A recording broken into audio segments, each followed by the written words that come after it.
नमस्कार श्रोते हो, स्वागत आहे आपलं सफर कथा विश्वाची विदर्शना या यूट्यूब चॅनलवर.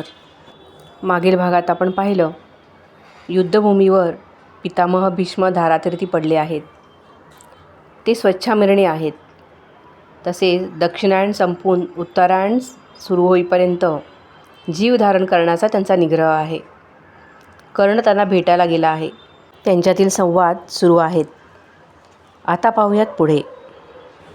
पुरे पितामह, अधिक ऐकण्याचं सामर्थ्य माझ्या ठाई नाही. आता त्या कीर्तीला काही अर्थ राहिला नाही. मी कौंतेय सूर्यपुत्र असूनही कुलहीन म्हणून माझी उपेक्षा केली गेली. कुलामुळं माझी प्रतिष्ठा पणाला लागली असता त्या माझ्या मातेला आणि माझं कुल ज्ञात असलेल्या कुरुश्रेष्ठांना माझ्या कुलाचा उच्चार करण्याचं धैर्य लाभलं नाही. उलट त्यांनीच माझ्या सूतकुलाचा उच्चार करून माझ्या मनावर घाव घातले. चारित्र्याची मी सदैव जपणूक केली, पण माझ्या अहंकाराला डिवचण्यानं त्या संतापाच्या भरात द्रौपदी वस्त्रहरणाची आज्ञा दिली आणि एका कृतीनं माझं चारित्र्य संपन्न जीवन पार विटाळून गेलं.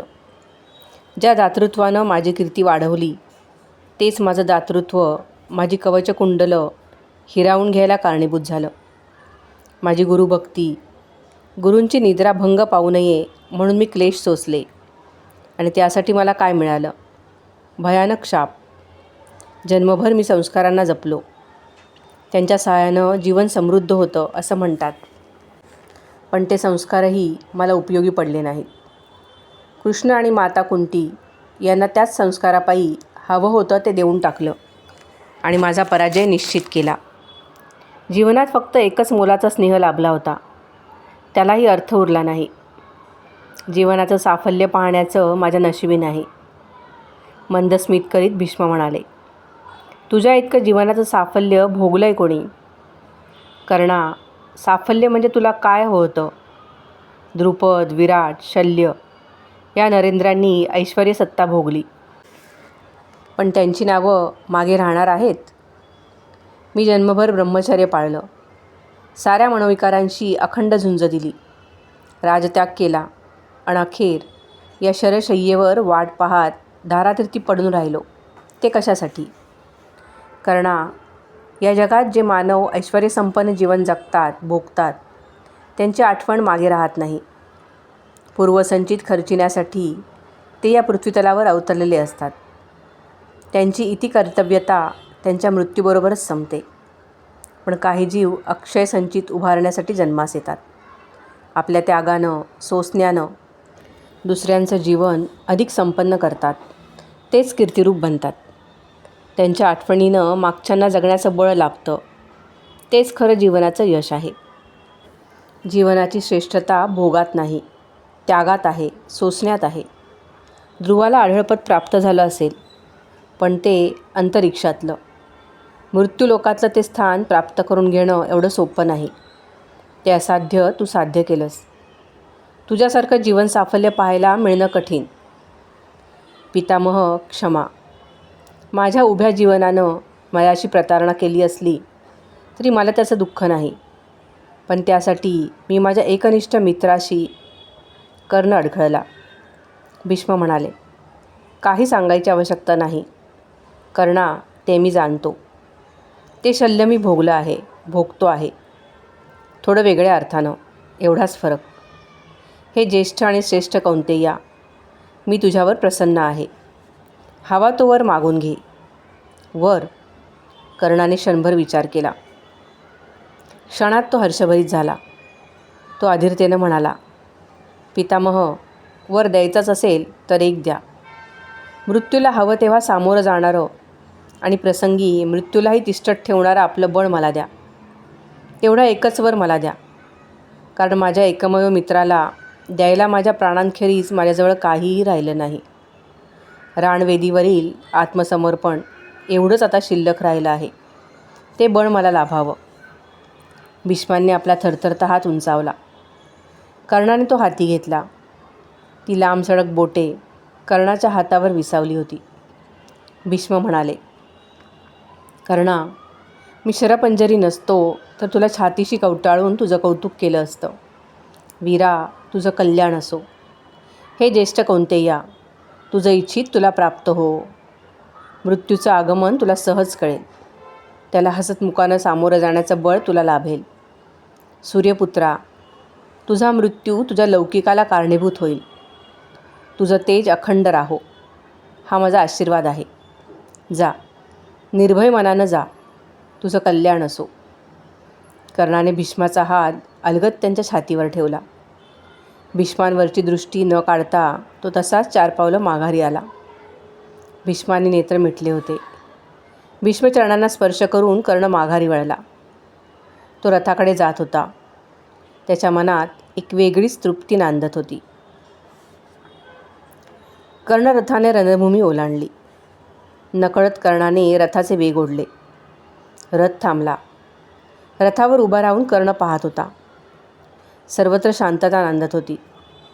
निरभ्र आकाशात प्रशांत चंद्रमा आपल्या प्रभावळीसह प्रवास करीत होता. कार्तिक मासाचे शुभ्र धवल चांदणे धरतीला न्हाऊ घालीत होते. निशेचे रूप गंभीर व भव्य बनले होते. पूर्वेचा गार वारा सुखदायक वाटत होता. रात्र हळुवार पावलांनी चढत होती. भीष्म भेटीने एकाकी बनलेल्या मनाला ती गूढता जाणवत होती. कर्णाला स्वगृही जावे असे वाटत नव्हते. कर्णाने रथ हाकारला. कौरव शिबिराला टाळून तो नदीकडे रथ घेऊन गेला. नदीकिनारी रथ थांबताच कर्ण रथातून उतरला. विस्तीर्ण वाळू किनाऱ्यांमधून जाणारा हिरण्यवतीचा प्रवाह चांदण्यात चमकत होता. नदीपलीकडे धूसर अंधारात पांडवांचे शिबिर विस्तारले होते. त्या शिबिरात असंख्य पलिते मशालींच्या खुणा रत्न शिडकाव्यासारख्या पसरल्या होत्या. कर्ण नदीपात्राकडे वळला. तो जात असता त्याची पादत्राणे वाळूत रुतत होती. प्रत्येक पावलागणी कर नाद उठत होता. किनाऱ्याच्या मध्यभागी जाऊन कर्ण उभा राहिला. त्याचे लक्ष हिरण्यवतीच्या चंदेरी पट्ट्यावर खिळले होते. या नदीची ओढ का वाटावी? पूर्वी अनेक वेळा नदीकाठावर उभे असता मी त्या जीवनदात्रीला विचारित असे, हे जननी, कोणाच्या हातून मी तुझ्या प्रवाहात सोडलं गेलो? त्या जीवानं तुला काही सांगितलं का? ते सुकुमार कोमल हात तुझ्या पात्रात भिजत असता निखळलेल्या अश्रुबिंदूंनी तुझ्या मनात वलय निर्माण केली का? आज त्या प्रश्नांची उत्तर मिळूनही तुझ्या दर्शनाची ओढ कमी होत नाही. ज्याला उद्या रणांगणाचं रौद्र दर्शन घ्यायचं आहे, त्या रणयज्ञात आहुती टाकायची आहे. सुडानं आकर्ण खेचलेल्या प्रचंडतेतून सुटलेल्या बाणांच्या शिळांनी कान तृप्त करायचे आहेत. क्षमा, दया, शांती यांना अवसर न देता ईर्ष्या, अहंकार, घात, अपघात यांचा आश्रय शोधावयाचा आहे. अशावेळी रणभूमीचं चिंतन करण्याऐवजी या नदीतटाकडे कशाला यावं? एवढी ओढ का वाटावी? त्या विचारांनी कर्णाच्या मुखावर स्मित प्रकटले. प्रवाह पतिताला प्रवास करायचा असेल तर प्रवाहाची सोबत कशी सोडता येईल? सारं जीवन तर या नदीकाठावरच बांधलेलं. जीवनाचा प्रवास याच प्रवाहावरून सुरू झाला. जीवनातली महादानं याच काठावर दिली आणि तशीच स्वीकारली आणि आता शेवटचं दान इथेच दिलं जाणार. कर्णाचे अंग त्या विचाराने शहारले. त्याने आपले उत्तरीय अंगाला लपेटून घेतले. मृत्यूचे भय मला वाटत नाही. जगण्यासारखं काहीच उरलं नाही. मग मृत्यूचं भय का वाटावं? सारेच प्रवाह एक ना एक दिवशी सागराला मिळतात असं ऐकतो. हा प्रवाह त्या रूपात विलीन होईल. तेव्हा त्या प्रवाहाचं स्वतंत्र अस्तित्व राहील का? नशिबी स्वर्ग असो नाहीतर रौरव, पण तो कोणत्या रूपानं भोगायला मिळतो? भोगाची आसक्ती म्हणजे जीवन. भोगांचा त्याग म्हणजेच मृत्यू. त्या मृत्यूची वाट चालत असता भोगाची आठवण का व्हावी?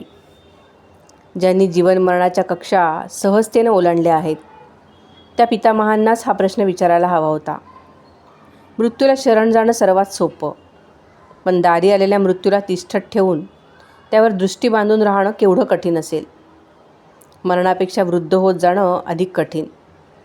मृत्यूबरोबर सारं संपून जातं, पण वृद्ध होत जाणं म्हणजे रोज काही ना काही त्याग करणं.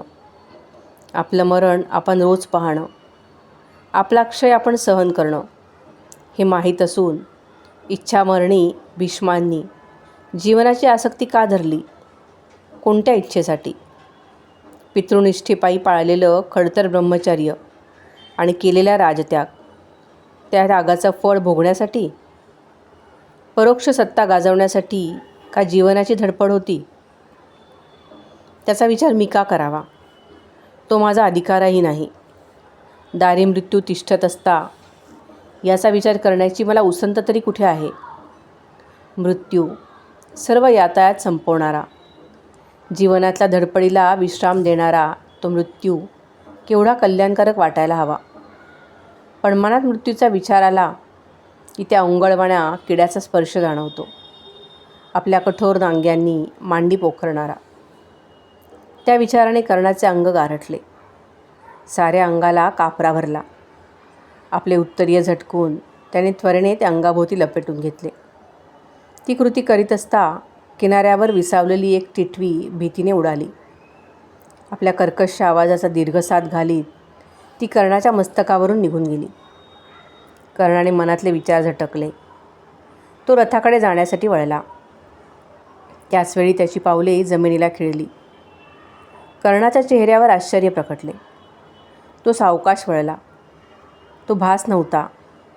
नदीच्या पहिल्या तीरावरून बासरीचे गोड सूर कानावर येत होते. अशा अपरात्री बासरी कोण वाजवते? एवढी सुरेल? उद्या रणसंग्राम सुरू. या रणभूमीवर प्रवेश करण्याआधी बासरीचे सूर ऐकू येतात. वचनपूर्तीसाठी कृष्ण बासरी वाजवते की मनाची व्यथा टाळण्यासाठी बासरीचा आश्रय घेतोय? शरपंजरी पडलेल्या भीष्माजवळ अधोवधन बसलेल्या कृष्णाचे रूप कर्णाला आठवले. त्याने प्रथम मान वर केली. तेव्हा त्याच्या रूपावर प्रकटलेली व्यथा कर्णाच्या दृष्टीसमोरून तरळून गेली. पितामह भीष्म, एक वयोवृद्ध तपोवृद्ध तापस, कुरुकुलाचा ज्येष्ठ. याच भीष्मांनी पांडवांच्या राजसूय यज्ञप्रसंगी कौरवांचा रोष पत्करून कृष्णाला अग्रपूजेचा मान दिला होता. त्याला ईश्वरी अंश मानले होते. त्याच भीष्मांच्या समोर शिखंडीला उभा करून अर्जुनाच्या हातून भीष्मपतन घडवीत असता कृष्णा, तुझ्या मनाला केवढे क्लेश झाले असतील. कर्णाने पहिलं तीर न्याहाळण्याचा प्रयत्न केला, पण सांदण्यांच्या धुसर पडद्याखेरीज काहीच दिसत नव्हते. वाऱ्यावरून बासरीचा साद अखंड लहरेत येत होता. कर्ण उभ्या जागी बसला. मागे घेतलेल्या डाव्या हातावर विसावून तो ती बासरी ऐकत होता. केवढा गोड आवाज! सारी चिंता दूर करण्याचे सामर्थ्य त्या बासरीत आहे.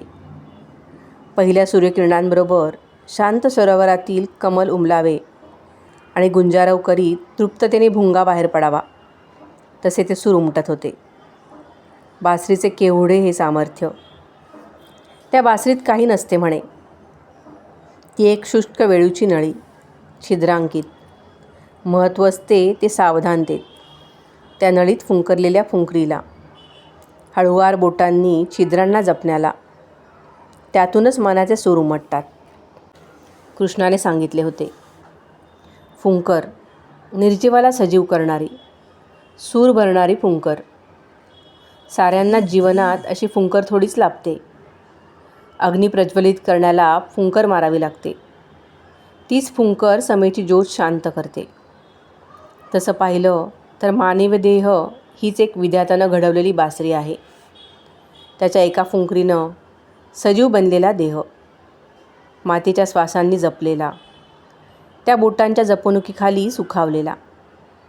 बाल्यावस्थेतल्या अवखळ सुरांना केव्हा तरी प्रौढत्वाचा स्थिर सूर सापडतो. तारुण्यानं घातलेल्या फुंकरीनं उन्मादक सुरांची आठवण याच बासरीतून होते आणि वार्धक्याच्या विकाल श्वासांनी तीच बासरी अस्थिर सुरांची धनी बनते. तो सूर केव्हा तुटेल, कशानं तुटेल याची भीती बाळगीत असता कालाच्या एका धीट फुंकरीनं सारे सूर विरून जातात कायमचे. उरतं ते देहाचं शुष्क काष्ठ, तेही मूळ स्वरूपात विलीन होऊन जातं. मागं राहते ती आठवण, सुरेर बासरीची आठवण. रेंगाळणाऱ्या सुरांचं स्वप्न. फुंकर मारणारा कधीच का ध्यानी येत नाही. कर्णाने वर पाहिले. आकाशातला चंद्र एका शुभ्र विरळ ढगाआडून सरकत होता. पाहता पाहता त्या ढगाचे वस्त्र दूर झाले आणि चंद्र मूळ तेजात प्रकाशू लागला. काळाचं अस्तित्व जाणवत नाही कसं, ते तर सदैव जाणवत असतं.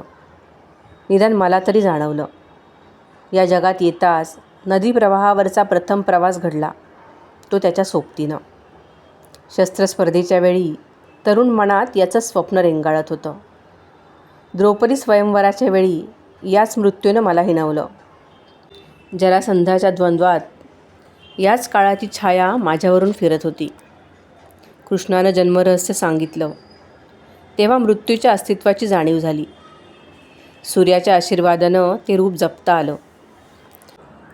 इंद्राच्या कृपेनं त्या रौद्र रूपाला गोंजारता आलं आणि जन्मदात्रीच्या भेटीत त्या मृत्यूचं साक्षात दर्शन झालं. मृत्यूचं हे रूप माझ्या इतकं पाहिलं आहे कोणी? त्या परिचित मृत्यूचं भय का वाटावं? मृत्यू म्हणजे सर्वनाश नव्हे, मृत्यू म्हणजे रूपांतर. ग्रीष्मकाली सूर्यकिरणात हिमालयाचे हिमखंड वितळतात. वितळतात म्हणजे का त्या बर्फाचा नाश झाला म्हणायचं? मग गंगेचा पूर, ते रूप कोणतं? तीच गंगा सागराला मिळते म्हणजे का ती नाहीशी होते? ते सागर रूप तिचंच नवं रूप नाही का? या रूपांतराचं भय का वाटतं? म्हणूनच मृत्यूचं भय. त्या विचाराने कर्णाची मान ताठ झाली. एक निराळाच विश्वास त्याच्या मनात प्रकटला. रूपांतराचं भय. परिचितातून अपरिचितात जायला केवढी भीती वाटते. प्रत्येक क्षणाला रूपांतरातून जाणाऱ्या मानवाला अंतिम रूपांतराची भीती का वाटावी? आश्चर्य आहे. जीवनातलं बाल्य केव्हा सरलं? तारुण्यानं जीवनात केव्हा पदार्पण केलं? वार्धक्याचा स्पर्श झाला तो क्षण कोणता? ही रूपांतरं घडत असता भीती वाटली नाही. मग याच रूपांतराची भीती का वाटावी? अतृप्तता हेच कारण असावं. माझ्या जीवनानं मला भरपूर संपन्नता दिली. जन्मदात्रीनं मला प्रवाहावर सोडलं म्हणून काय झालं? जलप्रवाहानं मातेच्याच वात्सल्यानं माझं जीवन तोललं नाही का? तात, राधाई यांच्या जिव्हाळ्यात का कमतरता होती? त्या मायेच्या उभाऱ्यात वाढत असता दुर्योधनासारखा मित्र लाभला. त्याच्या प्रेमामुळं राज्याधिकार उपभोगता आला. पराक्रमाला अवसर मिळाला. वृषालीसारखी जीवनाची सोबत लाभली. गुणी पुत्रांचा पिता म्हणून समाधान अवतरलं. संपन्न जीवन म्हणजे आणखी काय असतं? ऐहिक ऐश्वर्य, व्यावहारिक समाधान, वासना तृप्ती म्हणजेच का साफल्य? ते प्राण्यांनाही भोगता येतं. मानवी जीवनाचं साफल्य ऐहिक तृप्तीत नाही. या तृप्तीत खेरीज आणखी एक तृप्ती असते. ती मी संपादन केली आहे. माझ्या मृत्यूबरोबर ती तृप्ती लुप्त पावणारी नाही. परमेश्वरांना सूर भरलेल्या या बासरीतून जसे तीव्र सूर उमटले, तशीच असंख्य कोमल सुरांचीही पखरण झाली. चारित्र्य जपता आलं. उदंड स्नेह संपादन करता आला. मित्रच नव्हे तर शत्रूही तृप्त झालेले पाहिले. वैरभाव पत्करला, तोही परमेश्वर रूपाशी. जीवनाचं यश यापेक्षा वेगळं काय असतं? त्या विचारांनी कर्णाला प्रसन्नता लाभली. एकदम तो सावध झाला. त्याने पहिलं तीराकडे पाहिले. बासरीचा सूर थांबला होता. सर्वत्र नीरव शांतता पसरली होती. कर्णाच्या चेहऱ्यावर स्मित उमटले. बासरीचा सूर विरला होता. आता परत फुंकर मारीपर्यंत छिद्रांकित पोकळ काष्ठ एवढंच बासरीचं रूप शिल्लक राहिलं होतं. केव्हा तरी त्याच जागत्या निश्वासानं शेवटी फुंकर मारली जाईल. या देहाच्या बासरीचा सूर विरून जाईल. मग राहील ती आठवण एका एकाकी जीवनाची, त्याच्या सफल दातृत्वाची, अजोड सोसण्याची. बस तेवढं राहिलं तरी खूप झालं. जगायला पात्र आहेत ते जगू देत. आपल्या मृत्यूनं त्यांचं जीवन संपन्न होवो. त्याच्या साऱ्या इच्छा आकांक्षा सफल होत. त्यानंच आपल्या मृत्यूला अर्थ लाभेल. कर्ण विचारातून भानावर आला. शांत मनाने तो उभा राहिला. सर्वत्र शांतता होती. कर्णाने पांडव शिबिराकडे पाहून हात जोडले. कर्ण आपल्या रथाजवळ आला. रथाच्या दोन्ही मशाली शांत झाल्या होत्या. तो तसाच रथारूढ झाला. त्याने मागे वळून पाहिले. धुके दाट बनू लागले होते. त्या धुक्याच्या पडद्यामागे पहिलं तीर झाकला गेला होता. कृष्ण थकल्या पावलांनी आपल्या शिबिराकडे जात होता. आकाशातल्या वाढत्या चंद्राबरोबर रात्र चढत होती. उतरणाऱ्या धुक्याने अंग थंडावत होते. कृष्णाचे लक्ष शिबिराबाहेर शेकोटीच्या उभाऱ्यात तिष्ठणाऱ्या सेवकांकडे गेले. कृष्ण जवळ जाताच सेवकांनी कृष्णाला वंदन केले. काही न बोलता शिबिराचा पडदा दूर सारून कृष्णाने आत प्रवेश केला. कृष्णाची पावले द्वारीच थबकली. शिबिरात धुपाचा वास दरवळत होता. समईचा प्रकाश शिबिरात पसरला होता. कृष्णाचे लक्ष आसनावर बसलेल्या विदुरावर खिळले होते. अशा अपरात्री विदुराला पाहून कृष्णाच्या मुखावर आश्चर्य प्रकटले. कृष्णाची वाट पाहणारा विदुर बसल्या जागी पेंगत होता. त्या वयोवृद्ध सात्विक पुरुषाच्या दर्शनाने कृष्णाच्या उद्विग्न मनाला किंचित समाधान लाभले. विदुराचा निद्राभंग होऊ नये म्हणून कृष्ण अलगद पावलांनी जात असता कृष्णाच्या हातातल्या बासरीचा स्पर्श समईला झाला. विदुराचे नेत्र उघडले गेले. कृष्णाला पाहताच तो गडबडीने आसनावरून उठला. विदुरा, बैस, संकोच करू नकोस. आसनस्थ होत असता विदुराच्या मुखातून एकच दीर्घ श्वास बाहेर पडला. विदुर कृष्णाकडे पाहत असता त्याचे लक्ष कृष्णाच्या हाती असलेल्या बासरीकडे गेले. न राहून विदुराने विचारले, कृष्णा, एक विचारू? कृष्णाच्या मुखावर उदास स्मित प्रकटले. अशा अपरात्री बासरी घेऊन कुठे गेलो होतो हेच तुझ्या मनात आलं ना? विदुराने होकारार्थी मान डोलावली. मित्रा, हरवलेली मनःशांती मिळवायला माझ्याकडे एवढाच एक आधार आहे. थकल्या मनाला विरंगुळा वाटावा म्हणून नदीकाठचा एकांत शोधायला गेलो होतो. शांती दूरच राहिली. उलट मन अधिकच अशांत बनलं. माझी ही अवस्था तर त्याची अवस्था काय असेल कोण जाणे. कोणाची? विदुराने विचारले. कृष्णाच्या चेहऱ्यावर एक निराळाच भाव उमटला. तो म्हणाला, आज माझी बासरी ऐकायला असाच एक थकला भागला श्रोता लाभला होता. कोण होता तो? ते मला कसं कळणार? ऐल तीरावर मी बासरी वाजवीत होतो. पहिल्या तीरावरून तो ऐकत होता. मधून हिरण्यवतीचा प्रवाह वाहत होता. आमच्यातलं अंतर हळूहळू धुक्यानं आच्छादलं जात होतं. विदुराला कृष्णाच्या डोळ्यात अश्रू तरळल्याचा भास झाला. स्वतःला सावरीत कृष्णाने विचारले, अशा अपरात्री तू का आलास? विदुर आसनावरून उठला. त्याचे अंग कृष्णाच्या प्रश्नाने शहारले. अग्निकुंडाजवळ जाऊन त्यावर आपली शुष्क बोटे चाळवीत विदुर उभा राहिला. विदुराच्या पाठमोऱ्या आकृतीकडे कृष्ण पाहत होता. विदुराचे शब्द उमटले. कृष्णा, पितामह पडले. शरपंजरी पडलेल्या त्या वृद्ध तापसाचं दर्शन घेतल्यापासून मन भडकून उठलंय. बोलून चालून मी दासीपुत्र. मान, अपमान, अवहेलना सोशीतच माझं आयुष्य गेलं. धृतराष्ट्राचं सख्य आणि आश्रय लाभला. तरी खऱ्या अर्थानं मी भीष्मांच्या स्नेहामुळे जगलो. माझ्या ज्ञानोपासनेला अर्थ लाभला. कृष्णा, मी तुझ्या इतका ज्ञानी नाही. पण चारी पुरुषार्थाचं ज्ञान असणारा एकच क्षत्रिय मला माहीत आहे. तो अधिकार फक्त भीष्मांचाच आहे. त्या भीष्माला शरपंजरी पडलेलं पाहिल्यापासून माझ्या जीवाचा थारा उडाला आहे. आयुष्यात प्रथमच मला पोरकेपणा जाणवतोय. काही सुचेना, कळेना. तेव्हा अशा अपरात्री तुझ्याकडे. विदुर बोलता बोलता थांबला. त्याच्या खांद्यावर कृष्णाचा हात स्थिरावला होता. त्या स्पर्शातला स्नेह विदुराला जाणवत होता. विदुर वळला. विदुराचे सुरकुतलेले गाल अश्रूंनी भिजले होते. विदुराचे ते विकल रूप पाहून कृष्णाचा जीव उभ्या जागी गुदमरला. सारी शक्ती एकवटून विदुराने विचारले, कृष्णा, कशासाठी हे युद्ध? यातून काय प्राप्त होणार? सर्वनाश, कृष्णाने शांतपणे सांगितले. कशासाठी? पुरुषार्थाचा अहंकार आणि सत्तेची लालसा हेच कारण. कृष्णा, यात तुला आनंद आहे? आश्चर्याने विदुराने विचारले.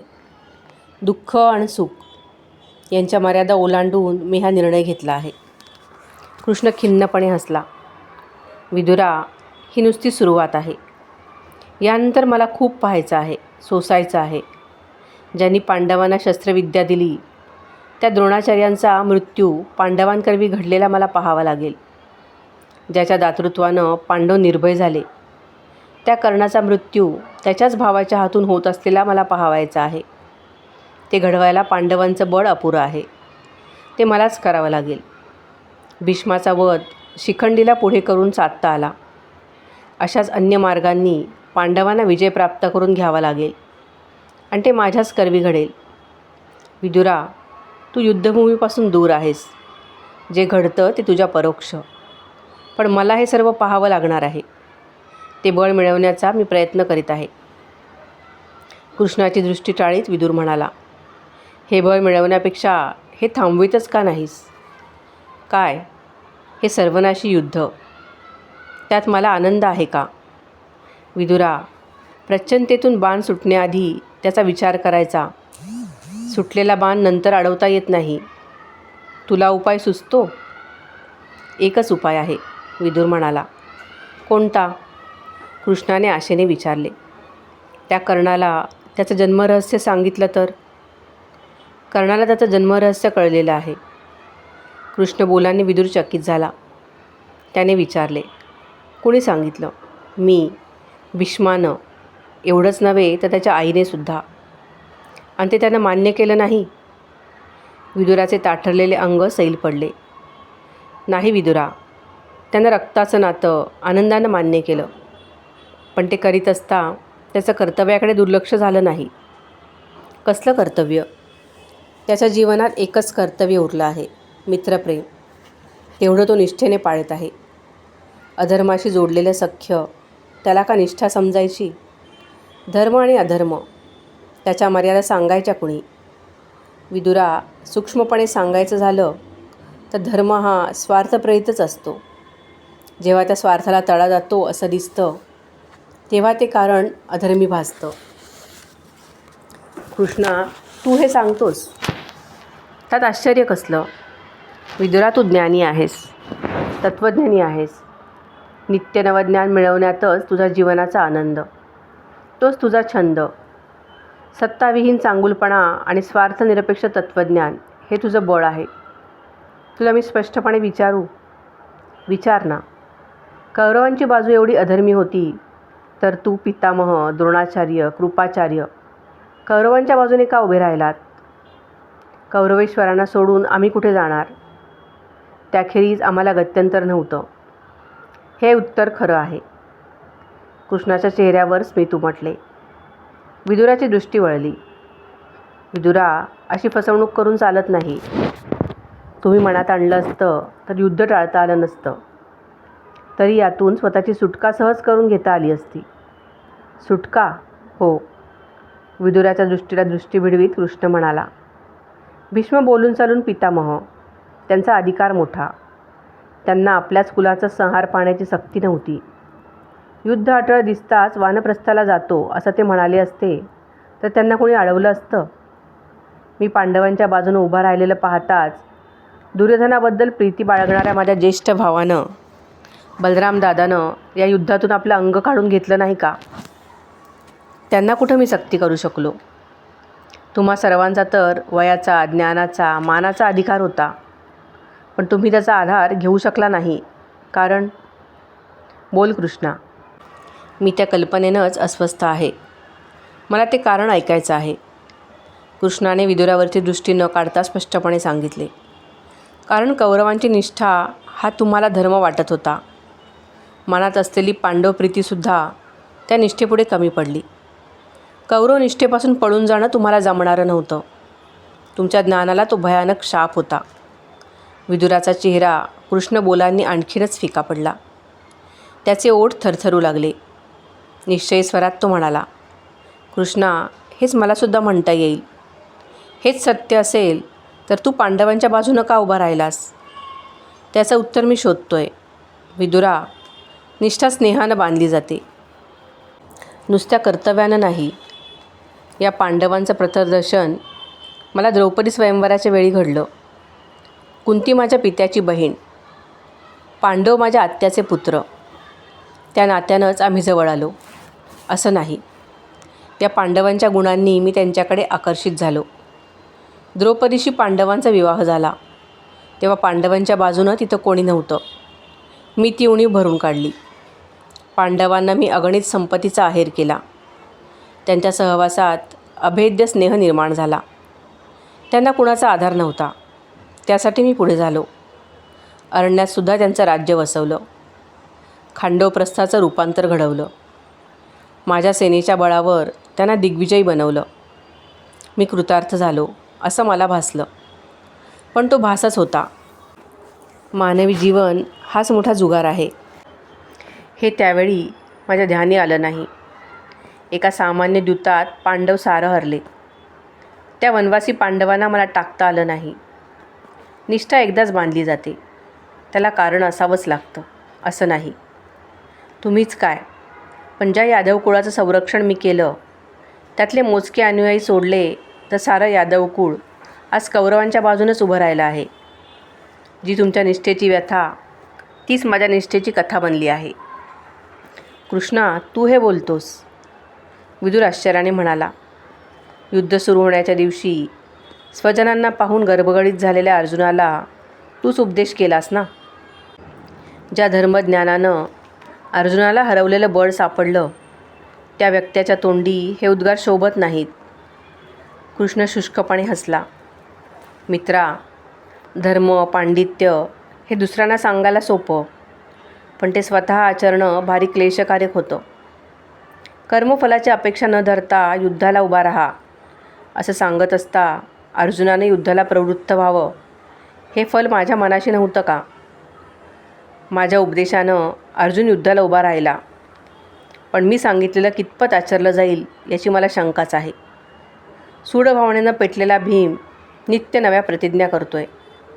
अर्जुन अहंकारापोटी स्वतःला श्रेष्ठ धनुर्धर समजतो.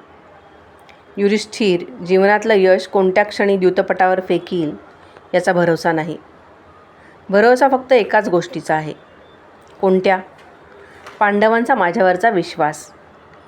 कोणत्याही प्रकारे मी त्यांना इच्छित फल मिळवून देईन ही त्यांची निष्ठा आढळ आहे. आणि त्या निष्ठेसाठी सारं उघड्या डोळ्यांनी मला सोसायला हवं. हे युद्ध आता अटळ आहे. या युद्धामुळं पदरी कीर्ती येवो व अपकीर्ती, पण त्याचं श्रेय फक्त आम्हा दोघांनाच राहील. दोघे कोण? एक मी आणि दुसरा कर्ण. दैव तरी केवढं विचित्र. मी उपदेश केला अर्जुनाला आणि नकळत आचरला जातो तो कर्णाच्या हातून. सुख आणि दुःख, लाभ आणि हानी, जय आणि पराजय ही दोन्ही सारखी मानून युद्धात उतरणारा कर्णाखेरीज दुसरा वीर कोणता? उद्या रणांगणात तो सूर्यपुत्र अवतरेल, तेव्हा त्याचं तेज प्रसन्न करणारं भासेल. कोणता स्वार्थ आता त्याच्याजवळ राहिला आहे? जीवितसुद्धा त्यानं सुरक्षित राखलं नाही. निर्विकार बुद्धीनं स्नेहासाठी सर्वत्र अर्पण करणारा तो कर्ण धन्य होय. पांडव मला दैवगुण समजतात. आपल्या यशासाठी अर्जुनानं माझा आधार शोधला. दैवत्वाचा आधार घेऊन विजय संपादन करणारा आणि मित्रप्रेमासाठी उघड्या डोळ्यांनी माझ्याशी वैर पत्करणारा, यातला श्रेष्ठ कोण हे ठरवणं अवघड आहे. अर्जुनाची माझ्यावर श्रद्धा आहे, पण असं निर्व्याज्य प्रेम ते फक्त कर्णच करू जाणे. उद्या रणांगणातला त्याचा मृत्यू माझ्याच आज्ञेनं घडणार आहे ही कल्पनाही मला सहन होत नाही. विदुराचे रूप पालटले. निश्चयी सुरात तो म्हणाला, कृष्णा, त्याची चिंता तू करू नकोस. उद्या हे युद्ध थांबेल, थांबावंच लागेल. त्यासाठी मी एक उपाय शोधला आहे. कसला उपाय? कृष्णाने अधीरतेने विचारले. उद्या पांडवांना कर्ण कोण आहे हे ते कळेल. विदुरा, कृष्ण उद्गारला, ते सात्विक वृत्तीचे पांडव आपल्या भावाचा वध कदापिही करू धजणार नाहीत. मूर्तिमंत भीती कृष्णाच्या मुखावर प्रकटली. विदुराचा हात हाती धरीत तो म्हणाला, नाही विदुरा, तुला हे करता येणार नाही. का? का? कृष्णाने कुंडात प्रज्वलित झालेल्या अग्नीकडे पाहिले. तिकडे बोट दाखवीत तो म्हणाला, ते फुललेले निखारे पाहिलेस? त्यावर आता पाणी टाकलं तर ते जागच्या जागी विझून जातील, पण परत ते पेट घेणार नाहीत. त्याचं जीवन तेजोहीन होऊन जाईल. ते संपूर्ण पेटूनच शांत व्हायला हवेत. त्यातूनच जीवनाचा दाह शांत करणारं भस्म निर्माण होतं. भस्म? विदुरा, आता ती संधी राहिली नाही. पांडवांना कर्णाशी असलेलं नातं कळलं तर ते क्षणात शस्त्रसन्यास करतील, यात मला तिळमात्र शंका नाही. पण त्यामुळं कर्ण पांडवांना मिळणार नाही. त्याचा दुर्योधन स्नेह तसाच अखंड राहील आणि पांडवांनी स्वीकारलेला पराजय कर्ण हस्ते दुर्योधनाच्या सुपूर्द केला जाईल. पांडवांच्या निष्ठेला, पितामहांनी स्वेच्छेने स्वीकारलेला पतनाला अर्थ राहणार नाही. ते करण्याचं धाडस तू करू नकोस. तुझ्या इतकंच माझंही दुःख तीव्र आहे. आता हे युद्ध फार काळ चालणार नाही. जेव्हा हे युद्ध संपेल तेव्हाच आपलं दुःख हरण होईल. युद्धानं नव्हे. जय पराजयातील अर्थ ज्यानं आधीच गमावला आहे, पण तरीही कर्तव्यावर जो अखेरपर्यंत दृढ राहिला, तो भीष्मच आपलं दुःख समजू शकेल. आपलं सांत्वन करण्याचं सामर्थ्य फक्त त्याचंच राहील. सध्या सोसण्याखेरीज आपल्याकडे काहीही उरलं नाही. कृष्णाच्या बोलण्याने विदुर विचारात घडला. त्या विचारातून भानावर येत विदुर म्हणाला, कृष्णा, रात्र फार झाली. उद्या तुला परत सारथ्य करायचं आहे. मी येतो. कसा आलास? नौका आणली आहे. चल, मी येतो. विदुरापाठोपाठ कृष्ण शिबिराबाहेर आला. बाहेरचा गारवा एकदम दोघांना जाणवला. विदुराच्या अंगावर नुसते उत्तरीय होते. ते लपेटून घेऊन विदुर नदीच्या दिशेने जात होता. मागून कृष्ण चालत होता. नदीकाठावर दोघे आले. नदीपात्रात एक हंसाकृती नाव उभी होती.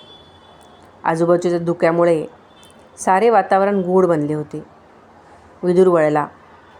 तो कष्टाने म्हणाला, कृष्णा, येतो. कृष्णाने आपल्या अंगावरचे उबदार वस्त्र काढले. ते वस्त्र विदुराच्या खांद्यावर लपेटीत कृष्ण म्हणाला, मित्रा, तू जाण्याआधी मला तुझा आशीर्वाद हवा. आशीर्वाद?